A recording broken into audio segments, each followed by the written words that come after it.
Hello students, आज मैं आप लोगों को सिखाऊंगा एक्सरसाइज 1.4 का क्वेश्चन नंबर 1। ठीक है, तो क्वेश्चन नंबर 1 में हम लोग देखते हैं यहाँ पे क्या हमें गिवन है। हमें यहाँ पे ऐसा गिवन है कि without actual performing long division state whether the following rational number will have a terminating decimal expansion और non terminating repeating decimal expansion. ठीक है, तो ये क्वेश्चन कैसे सॉल्व करना है। तो इसमें एक दो नए वर्ड्स आते हैं। एक वर्ड क्या आ जाएगा हमारा, पहले टर्मिनेटिंग एंड नॉन टर्मिनेटिंग। तो वो दो वर्ड का मतलब मैं समझाता हूँ कि टर्मिनेटिंग और नॉन टर्मिनेटिंग क्या होता है। पहले पहले वो समझा दूंगा, फिर हम लोग क्वेश्चन सॉल्व करेंगे, तो आप लोग को इजी रहेगा कि क्वेश्चंस कैसे सॉल्व करने हैं। ठीक है, तो पहले टर्मिनेटिंग क्या होता है और नॉन टर्मिनेटिंग क्या होता है। देखो, टर्मिनेटिंग और नॉन टर्मिनेटिंग में दो चीज़ें होती है। एक टर्मिनेटिंग होता है जिसको मैं बता दूंगा कि हमें कोई भी जो रैशनल नंबर होता है हमारा P/Q फॉर्म का कोई भी एक रैशनल नंबर, उसका जो आंसर आता है वो ऐसे आ जाता है 0.25। ठीक है, ऐसे आंसर आ जाता है। या कोई भी एक रैशनल नंबर को हम लोग सॉल्व करते हैं, जैसे कि 1/2 है, इसको मैं सॉल्व करूँ तो इसका आंसर आ जाता है 0.5। तो इसको हम लोग कहते हैं टर्मिनेटिंग रैशनल नंबर। ये जो होता है ना, इसको हम लोग कहते हैं टर्मिनेटिंग रैशनल नंबर। ठीक है, तो टर्मिनेटिंग पता चल गया होगा सबको कि कोई भी रैशनल नंबर का आंसर अगर 0.5 या पॉइंट मतलब ख़त्म हो जाता है, एक पॉइंट पे आके उसका आंसर ख़त्म हो जाता है, उसको कहते हैं टर्मिनेटिंग। ठीक है, वैसे ही नॉन टर्मिनेटिंग में क्या होता है, आंसर है ना ख़त्म नहीं होता। जैसे कि मैं आप लोगों को समझाऊंगा कि कैसे आंसर ख़त्म नहीं होता है। जैसे कि यहाँ पे है, मैं एग्जांपल ले लेता हूँ। ये पहले नॉन टर्मिनेटिंग में दो टाइप होते हैं, एक रिकरिंग होता है और एक नॉन रिकरिंग होता है। अब मैं दोनों ही समझाऊंगा, रिकरिंग क्या है और नॉन रिकरिंग क्या है, दोनों ही समझा दूंगा आप लोगों को। कि अब रिकरिंग में पहले समझा देता हूँ कि रिकरिंग में जैसे कि मैं एक क्वेश्चन आपको अभी देता हूँ कि 1/7 करो। आप क्या करेंगे, 1/7, ये एक रैशनल नंबर है। ठीक है, इसका आंसर क्या आता है 1/7 का। तो 1/7 का जो आंसर आता है ना, वो यहाँ पे मैं लिखता हूँ। वो आंसर आता है 0.142857 142,857, ऐसा बढ़ते ही जाएगा। ऐसा आंसर जो है ना इसका, वो क्या होता जाएगा, बढ़ते ही जाएगा। मतलब आंसर स्टॉप नहीं हो रहा है। 1/7 को अगर आप डिवाइड करके देखोगे कैलसी में, तो चेक करना वो आंसर ना बढ़ते ही जाएगा, मतलब कंटिन्यूसली आएगा ही। ठीक है, तो वो जो कंटिन्यूसली आंसर आते ही जाता है, रिपीट होते जाता है कि 142,857 आप ऐसे ही कैलकुलेट करके देख लेना, आपके नोटबुक में 1/7 को डिवाइड करके देखना, तो इसका आंसर बढ़ते ही जाएगा। और एक टाइम पे देखो 142,857 वापस 142,857, ऐसा रिपीट होता रहता है और बढ़ते जाता है। तो ये ऐसे टाइप के जो रेशनल नंबर होते हैं उसको हम लोग कहते हैं नॉन टर्मिनेटिंग रिकरिंग। रिकरिंग का मतलब repeating, non terminating repeating rational number. ठीक है, अब उसमें ही और एक टाइप आ जाता है हमारा नॉन टर्मिनेटिंग नॉन रिकरिंग। उसमें एक और टाइप आ जाएगा हमारा नॉन टर्मिनेटिंग नॉन रिकरिंग, मतलब जो रिपीट नहीं होते। ठीक है, जो जो हमारा आंसर आएगा वो रिपीट नहीं होने वाला। तो वैसा एक एग्जांपल मैं ले लेता हूँ कि जो रिपीट नहीं होता। जैसे कि 1/6 है, उसका आंसर जो आता है ना, तो 0.16666 आता है। तो मतलब पहले 1 आ गया, फिर 6 आ गया, फिर 1 वापस नहीं आया कभी।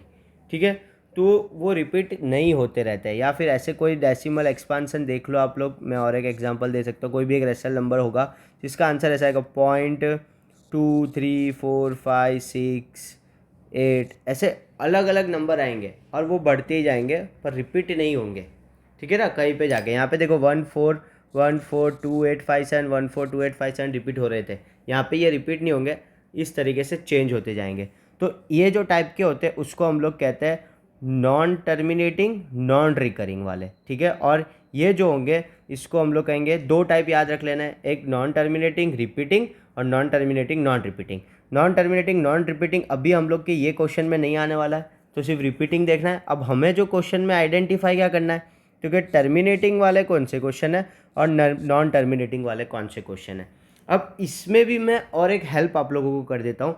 अगर ये आइडेंटिफाई करना है ना, तो एक बेसिक चीज़ मैं बता देता हूँ। इसको फाइंड करने की एक बेस्ट मेथड बता देता हूँ आपको। क्या करने का कि विदाउट एक्चुअल डिवीज़न बोला नहीं है हमें, लॉन्ग डिवीज़न, तो क्या करने का, ये जो P/Q होता है ना, उसमें से जो नीचे Q है, वो Q का आंसर अगर 2 रेस टू और 5 रेस टू में आ गया तो समझ जाओ वो टर्मिनेटिंग है। अगर क्यू का आंसर जो है वो 2n या 5m में आ गया तो उसका आंसर समझ लो कि वो टर्मिनेटिंग है। पर अगर वो 2n और वो उसमें नहीं आया तो समझ जाओ कि वो नॉन टर्मिनेटिंग है। अगर 2n और 5m में क्यू का आंसर नहीं आता तो वो नॉन टर्मिनेटिंग है और रिपीटिंग है।